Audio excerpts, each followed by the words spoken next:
Hey guys, so I'm going to go over the Photoshop Self-Portrait Project worksheet in this video. Files for the Photoshop Self-Portrait Project will be due in Brightspace by Tuesday, September 27th before 12:30 p.m. Bring printed project to Tuesday, September 27th class for critique. That's for face-to-face students only. Online students do not need to print projects, but you do need to complete the critique discussion. So the description, with this project you will express something about yourself. You'll tell us who you are. It can be a personality trait. It can be any of the passions that you have, the things that you like to do. It can be a dominant emotion or attitude. It can be a positive thing or a negative thing. Are you shy? Are you outgoing? Are you angry? Humorous? Fun?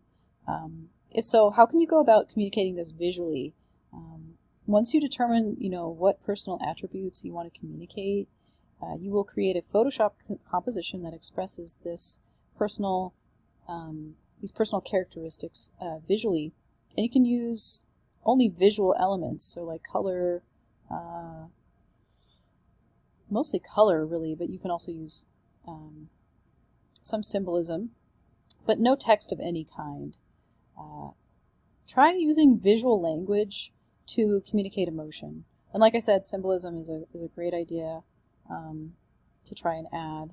So the goal is for you to create a composition that communicates a message about you to the target audience, which is your classmates. You want your message to be clear and creative, and this is the main point of the assignment, to create a piece that communicates who you are. Try to dive a little deeper in this one. Don't be superficial. Also try to be creative about how you express yourself and have fun with this project, please. This should be a fun project for people. So the process is basically, you're going to brainstorm. You'll think of words, phrases, images. The first thing that you'll do is you'll brainstorm.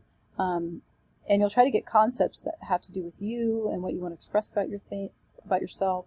Think of objects, colors, images that express your ideas.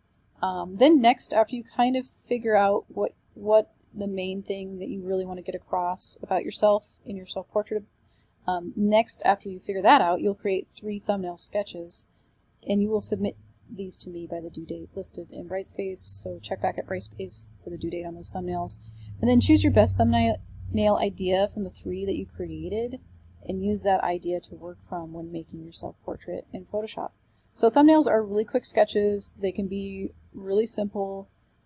If you're not good at drawing, don't worry too much. You can also write in descriptions of what stuff is if you just kind of made a blob. You can do blobs, you can do stick figures, you can kind of just generally map out the canvas idea in a quick sketch. And you can use words and basic outlines to create your thumbnail sketches. Once they're done, and once you do 3 of those, you can take a picture with your phone in decent lighting and upload that into Brightspace for a grade. After we pick, your favorite, the favorite thumbnail, you can start gathering images and look for inspiration. Use high quality images. So, if you start gathering your images, you can gather a picture of yourself, obviously, because you need to be in there somewhere. It needs to be a high quality image. Stuff pulled from Facebook is not high quality. It's 72 dpi. So it's not going to print well. It's not going to look good. It's going to be blurry, especially if you blow it up at a larger size. It's really going to get blurry the bigger you make it on your canvas. So try to get an image from your phone or from an actual camera. You might have to take a picture of yourself specifically for this project. Pexels.com or Unsplash are great online resources for high resolution images.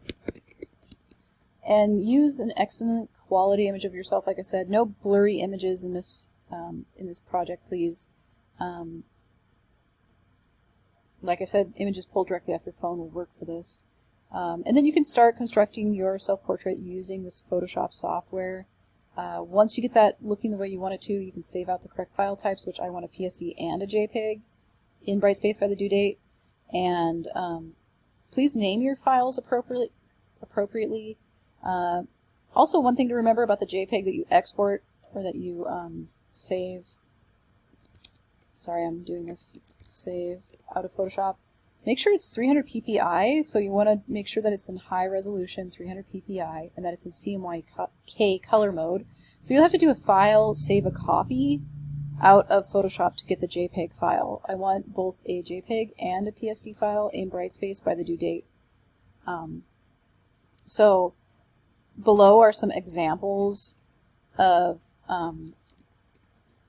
file types and file names that I need from you. So you might end up doing camel case, which is fine, but I do want your first name, Photoshop self-portrait.psd file. Same thing here, Mary Photoshop self-portrait.jpg file. So we have a PSD and a JPEG. Or if you want to use underscores instead of camel case, this is an example of underscores, but I just need a PSD and a JPEG with your name in the front there. Face-to-face students only. You're going to have to print your project on 8.5 by 11 paper in color before class. You can use the library. There's the email you can send to. There's information here on how to send that off. Make sure the JPEG that you print from is 300 ppi in CMYK color mode, and give them time to print. Give them at least 24 hours to print. Online students only, you don't need to print, but you do need to complete the Photoshop self-portrait critique discussion in Brightspace by the due date, which you can find in Brightspace. You'll find the due date in Brightspace. So here are some further requirements for this project. So definitely before you turn your project in, check over the project worksheet and make sure that you've met all of the requirements. You need at least 4 layers. Your document size needs to be 8.5 by 11. The resolution of your document needs to be 300 ppi. You need to include at least 1 image of yourself. You need to use at least 2 clipping masks.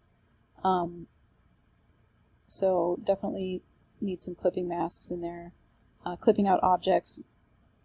You must construct this project in CMYK color mode. Don't flatten your image when you change your color mode. Just try not to flatten it. It might ask you, do you want to flatten the image? And just tell them no when that pops up in Photoshop.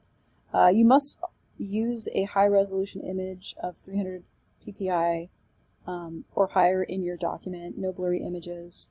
So make sure you're working from high quality images when constructing your Photoshop self-portrait. Obviously a photo pulled from Facebook, not high resolution. You can scan photographs, you can take them with your phone. A camera works well.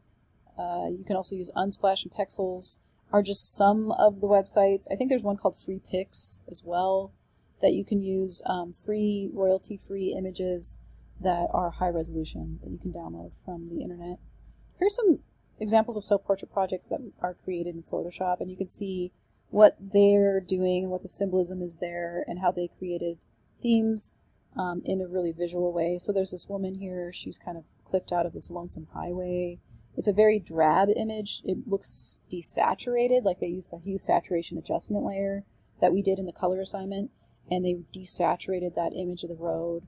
And it does create kind of like a lonely, a lonely looking photo, especially since she is clipped out as well and she's on a white background.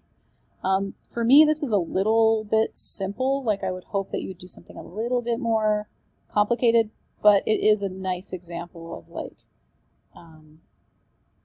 of a decent image of that could be a self-portrait using Photoshop techniques. This is another one. So she obviously has clipped herself out along with this railing. And then I think she probably clipped this out separate, which is maybe one of her own hand-drawn doodles.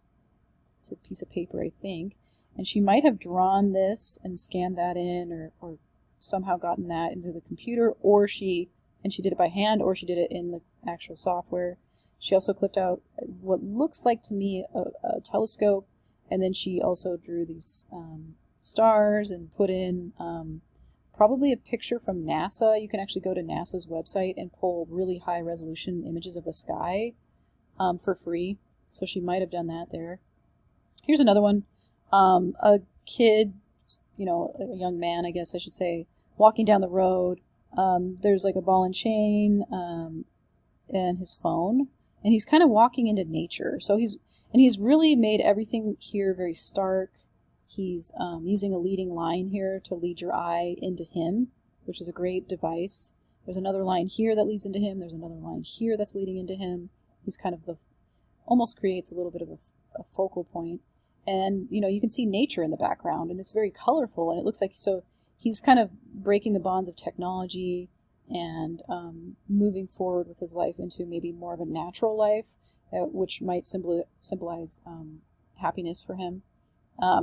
So this one was done fairly easily. I mean, she probably just honestly used the rectangular marquee tool and copy-pasted and Command-T to transform those selections to create kind of a jumbled up, mixed up image. And, she looks kind of, it really does come across as she's very confused and lost, possibly. So she's using symbolism here in a very visual way to show that she feels mixed up, jumbled up. And it's a creative but simple way of doing it, honestly. And this one is also very well done. He's clipped himself out 5 different times. Probably has at least 5 or 6 layers in his Photoshop document. These guys are in black and white, and they're standing behind him, and then in front, he's in color with a piece of tape over his mouth. He doesn't look very happy, but he looks pretty happy in these other images. He looks like he's engaging. So, I mean, maybe it means that he is shy, but this is who he really is behind the shy, quiet exterior. I mean, that's kind of how I'm interpreting it, how I interpret it, but you might interpret it differently. It could potentially mean other things,